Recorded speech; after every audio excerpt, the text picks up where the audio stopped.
Hello everyone, and welcome to Santino's Mangia. Today I'm going to teach you how to make a Sicilian sausage. If you like the channel, don't forget to subscribe. And if you like the video, hit the like button and leave your comments below.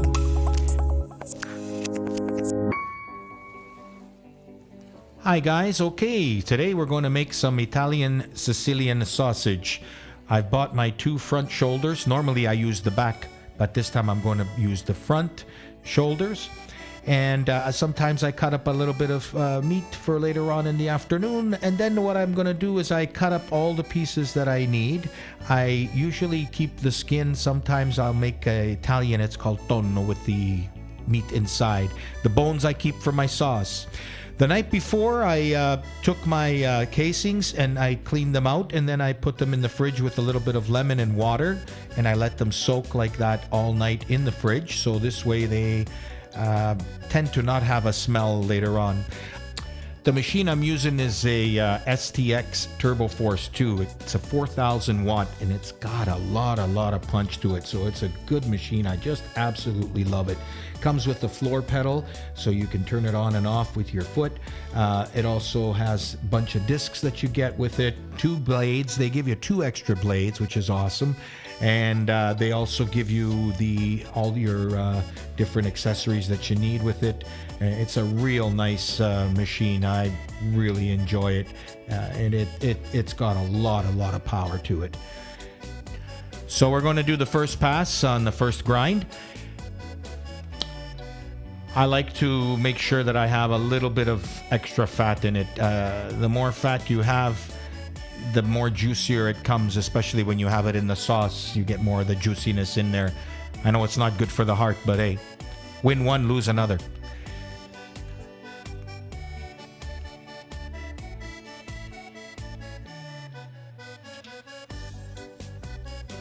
So the ingredients for making Sicilian sausage is very simple. Salt, chili pepper, black pepper, and fennel. Fennel is the one that's really important, and some paprika. I've got about 10 pounds of meat, and I'm just going to put 1 handful of coarse salt. I'm going to put in the chili peppers. Now, I've already pre-mixed this.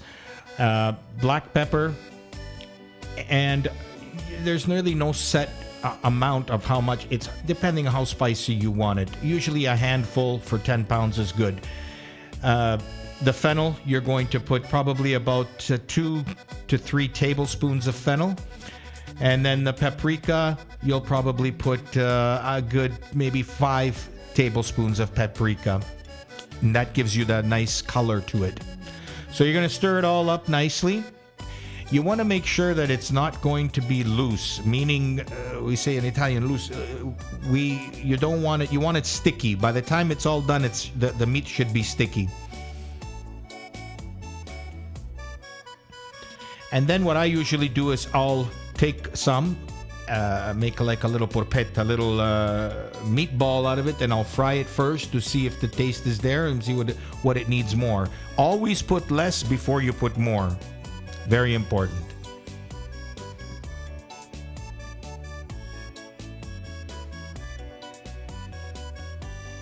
So the paprika you can put in last, and that's what I've done. I've put the paprika last, and that gives you the color.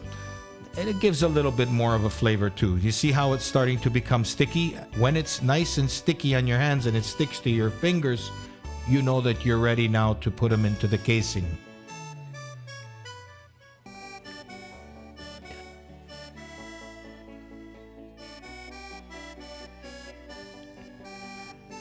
So I've already pre-cut my casing, and I usually have them about 3-foot lengths, and then I'll chain them from there.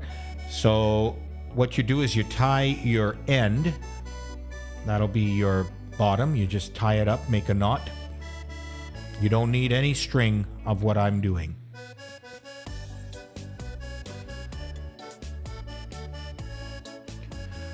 So I've now inserted the casing. And to make it go a lot smoother is you'll start with a little bit of meat already ground. So what I do is I just grind a little bit, get a little bit of the meat started, and then I guide it in, and it goes in smoothly.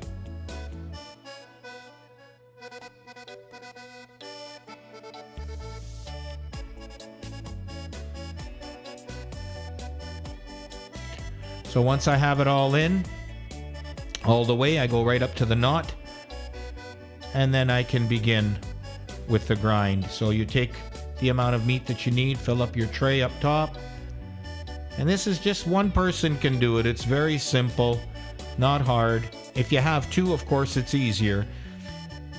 And so you start your grind. A lot of people will use a pin to make holes in it to get the air out and that, but if you've got good casing and you've already made a little bit of the holes, it comes nicely done like that already. And so you can either have it one long piece. In Sicily, we do it like this, where it's nice and long, and then we'll take it and we put it right onto the barbecue, and you actually barbecue it that way. I'm going to teach you how to make the links. So you grab the center of the sausage and you just lightly tap the two ends, and it's like you're going to make a knot. And you slip it through. Work it. Be careful that you don't break the casing when you do it. So again, make your two little indentations on each side of it and put it through.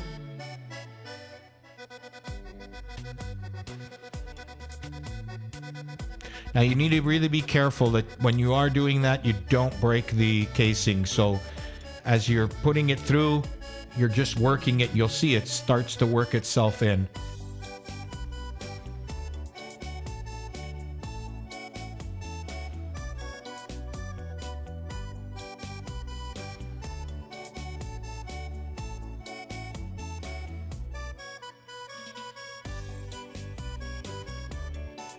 And you can see you're getting a nice chain link.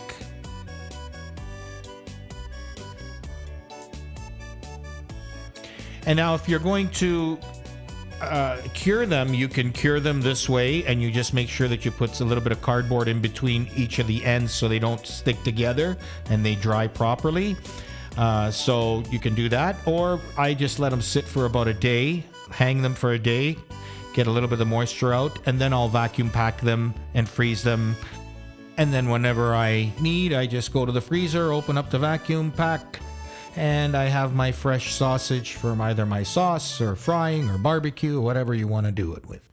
If I'm going to cure them, I'll hang them for 3 weeks with a little bit of humidity with a bucket of water underneath. And then I will take them down, put a little bit of oil on them, and then I can vacuum pack them. And that's about it. So if you've enjoyed this video, you guys, let me know with the comments below, and please subscribe, and hope to see you again on my next video. Take care.